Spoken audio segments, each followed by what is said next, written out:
आप सबको मेरा नमस्कार और BLK मैक्स हॉस्पिटल की तरफ से और हमारे डॉक्टर्स टीम की तरफ से आप सब लोगों का धन्यवाद। आज हम आपसे जो डिस्कशन प्रेस कॉन्फ्रेंस में कर रहे हैं वो रोबोटिक सर्जरी के बारे में कर रहे हैं। तो रोबोटिक सर्जरी बेसिकली मैं ये नहीं कहूँगा ये नया कंसेप्ट है। रोबोटिक सर्जरी 99 में बेसिकली यूएस में आया था, उसके बाद 2003 से इंडिया में अवेलेबल है। बट ये रोबोटिक सर्जरी एक तरह से सेंट्रलाइज है। सेंट्रलाइज मीन्स कभी बड़े शहरों में है। बड़े शहरों में मीन्स आप दिल्ली ले लो, बैंगलोर ले लो, अहमदाबाद ले लो।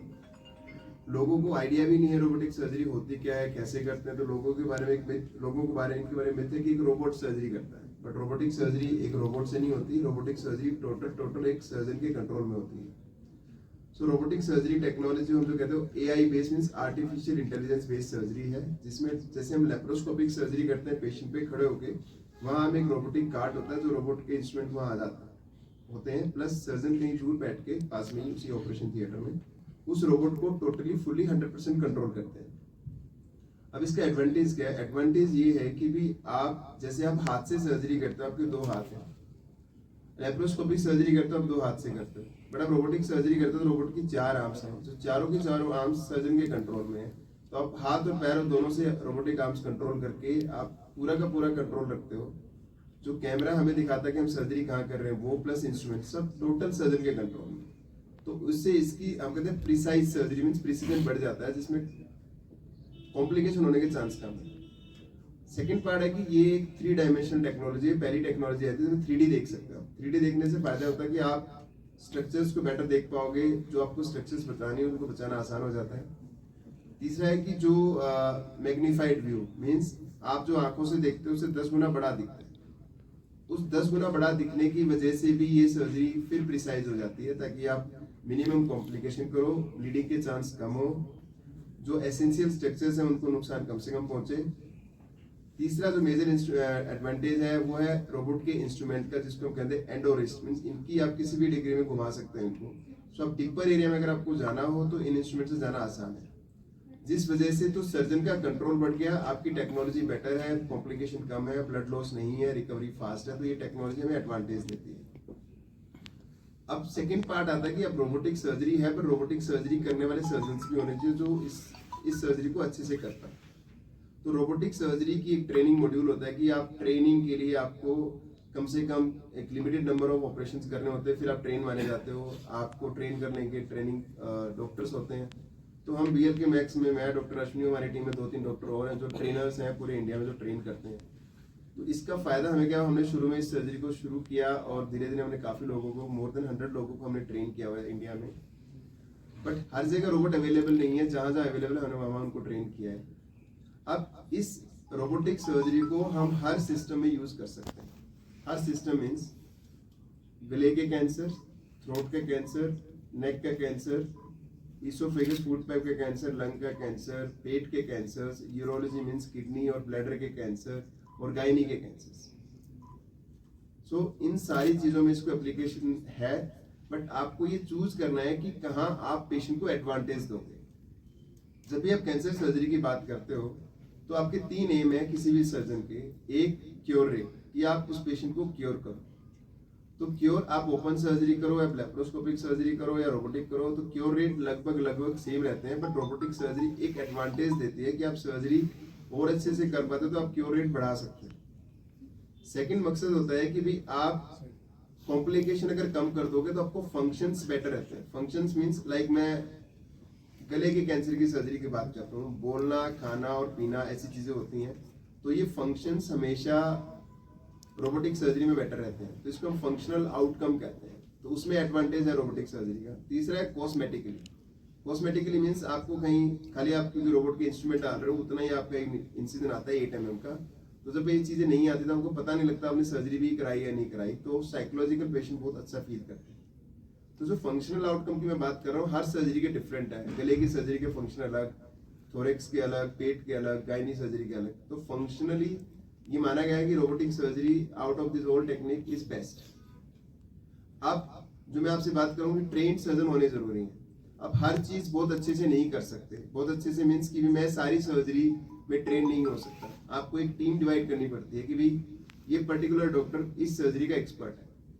तो हमारे जो BLK मैक्स में कैंसर सर्जरी की टीम है उसमें हम कम से कम 15 से 20 डॉक्टर है, everybody is train in one field. Like doctor Ashwini है, अभी बात करेंगे आपसे, वो thorax, GI means food pipe, colon, rectum, in surgery, lung surgery के एक्सपर्ट हैं। तो आप डेली जो काम करते हो उसमें एक्सपर्ट हो जाते हैं, तो जिस वजह से आप पेशेंट को कंट्रोल, मतलब आप अच्छी सर्जरी दे पाओगे, कॉम्प्लिकेशन कम होंगी और आपके क्योर होने के चांस बढ़ जाते हैं। तो ऐसी कोई टीम अगर होती है जो आपको डिफरेंट स्पेशलिटी को ट्रीट करती है और आपके पेशेंट को अच्छा आउटकम देती है, तो हम मानते हैं कि that is the best thing आप अपने पेशेंट को दे सकते हैं। तो रोबोटिक सर्जरी की जो ये टेक्नोलॉजी है, ये अब आप देखोगे लास्ट 2 इयर्स में हर हॉस्पिटल रोबोट लेने की कोशिश कर रहा है, क्योंकि अब लोगों को समझ में आ गया इसके एडवांटेज है। आज से 10 साल पहले लोगों को समझ में नहीं आ रहा था। हमने शुरू किया था 2010-11 में, तो तब लोगों को लगता था कि why robot, but now everybody is talking about robotic surgery. ये मैं कैंसर की बात कर रहा हूँ, अब लोग जनरल सर्जरी में भी रोबोट को ले आए, लाइक कोई कोलिसिस्टिक मींस गोल्ड निकालना है या गायनी की सिंपल हिस्टेक्टमी करनी है, क्योंकि आप उससे कॉम्प्लिकेशन कम कर रहे हो। सो ये टेक्नोलॉजी जो AI बेस्ड टेक्नोलॉजी है, 3D डायमेंशनल टेक्नोलॉजी है, उससे बहुत एडवांटेज मिल रही है आपको पेशेंट को बेटर क्योर रेट देने में और पेशेंट के फंक्शंस को बेटर रखने के लिए। तो ये रोबोटिक सर्जरी के बारे में अब डॉक्टर अश्विनी से मैं बात करता हूँ, वो आपको पर्टिकुलर एक स्पेसिफिक बात बताएंगे कि भी उसमें कितना एडवांटेज। हेलो एवरीबॉडी, जैसे डॉक्टर साहब ने आपको बता दिया कि रोबोटिक सर्जरी के एडवांटेजेस क्या क्या हैं, उसमें मैं कुछ ऐड करना चाहूँगा। कुछ चीज़ें हैं जो रोबोटिक सर्जरी में हम बेटर कर पाते हैं, जैसे कि एक चीज़ है कि एक सर्जरी को डेवलप करना एक चीज़ है, दूसरा उसको लोगों को ट्रेन करना वो भी एक बहुत ही इंपॉर्टेंट एस्पेक्ट है, क्योंकि आप हर जगह जाके ऑपरेट नहीं कर सकते और जिस हिसाब से हमारी पॉपुलेशन है वी नीड एक्सपर्ट्स। तो रोबोटिक सर्जरी में किसी दूसरे सर्जन को ट्रेन करना बहुत ही आसान है। This is also good aspect of robotic surgery. दूसरा, ये जो हम बात कर रहे हैं कि क्या सर्वाइवल रेट बढ़ रहा है, क्या इसके कुछ हमारे पास एविडेंस है कि नहीं, तो अभी रिसेंटली कुछ स्टडीज निकल के आई हैं जिसमें बताया गया है कि रोबोटिक सर्जरी से ओवरऑल सर्वाइवल बढ़ता है, स्पेशली एंडोमेट्रियल कैंसर जो फीमेल कैंसर्स होते हैं, colorectal cancers and lung cancers. तो हमारे पास एविडेंस भी है कि हाँ ये सर्जरी हमें सर्वाइवल एडवांटेज दे रही है। तो जैसा कि डॉक्टर साहब ने बताया कि मैं फूड पाइप कैंसर्स में स्पेशलिस्ट हूँ, सो अभी हमारे पास गुलाम हसन जी हमारे साथ हैं, वो भी आपसे बात करेंगे।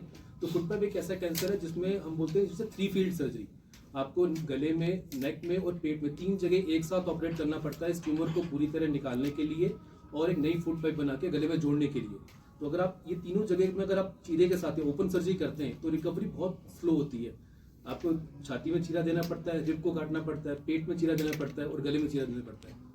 अभी हम जो ये सर्जरी कर रहे हैं टोटल रोबोटिक कर रहे हैं, हम कहीं पे भी कोई भी बड़ा चीरा नहीं देते हैं, छोटे छोटे की होल्स की मदद से छाती में, पेट में और गले में की होल से सर्जरी की जाती है और गले में छोटा सा निशान आता है जिससे हम ट्यूमर को भी बाहर निकालते हैं और नया जोड़ भी बनाते हैं। सो ओवरऑल रिकवरी बहुत ही फास्ट होती है और उसके रिजल्ट भी काफ़ी बेटर आते हैं। गुलाम जी जो हमारे साथ थे, इनका ऑपरेशन हमने 6 साल पहले किया था and he is doing good and we consider he is cured of cancer. So that is one very good aspect of robotic surgery. अब कश्मीर के संदर्भ में बात करें तो यहाँ पे कुछ कैंसर्स बहुत कॉमन है, जैसे thyroid cancers, laryngeal cancers, oesophageal cancers, stomach cancers and colorectal cancers. तो इन सभी कैंसर्स में रोबोटिक सर्जरी में एडवांटेजेस वो प्रूव हो चुके हैं। तो इसके अलावा अगर आपके कुछ स्पेसिफिक क्वेश्चंस हैं तो ready to answer.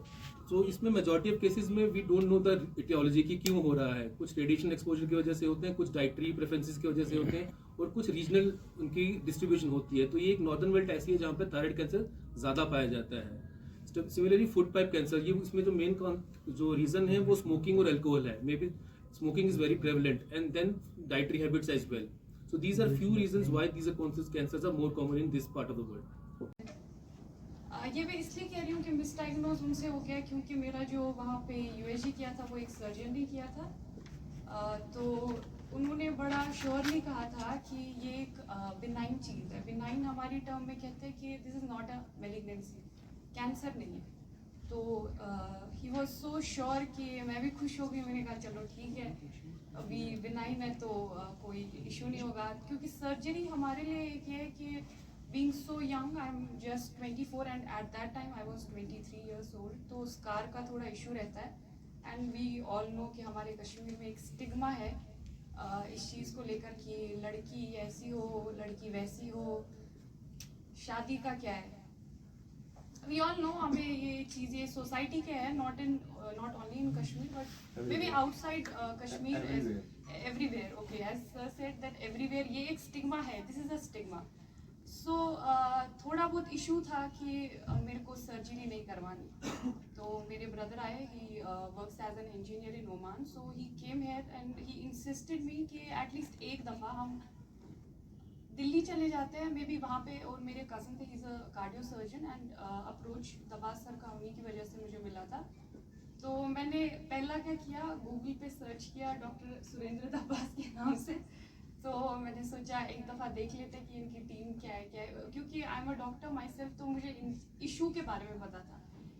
No doubt मेरा जो कैंसर था, प्रोग्नोसिस इसका बहुत अच्छा है। प्रोग्नोसिस इन द सेंस कि ट्रीटमेंट के बाद ये कैंसर जो है ये 95% जो होता है वो ट्रीटेबल होता है। सो रिकरेंस रेट भी इसका है, बट सर्जरी अच्छी हो तो फिर थोड़ा कम हो जाता है। तो मैंने देखा इनका टीम के बारे में, सब कुछ पढ़ा, तो मैंने कहा, मैं इनकी शक्ल देखकर थोड़ा इंसिस्ट हो गई। मैंने कहा नहीं, एक चांस तो लेते हैं। देन मैं वहाँ चली गई। मैं आई गेस फ्राइडे वहाँ गई थी, आई रिमेम्बर, जून में। तो पहली मेरी डॉक्टर रितेश से बात हुई थी, तो मेरा उनके साथ अपॉइंटमेंट हुआ। तो उन्होंने मुझे यूएसजी रिपोर्ट के बारे में बताया। तो हमारा मेडिकल टर्म में होता है कि हमारी जो यूएसजी होती है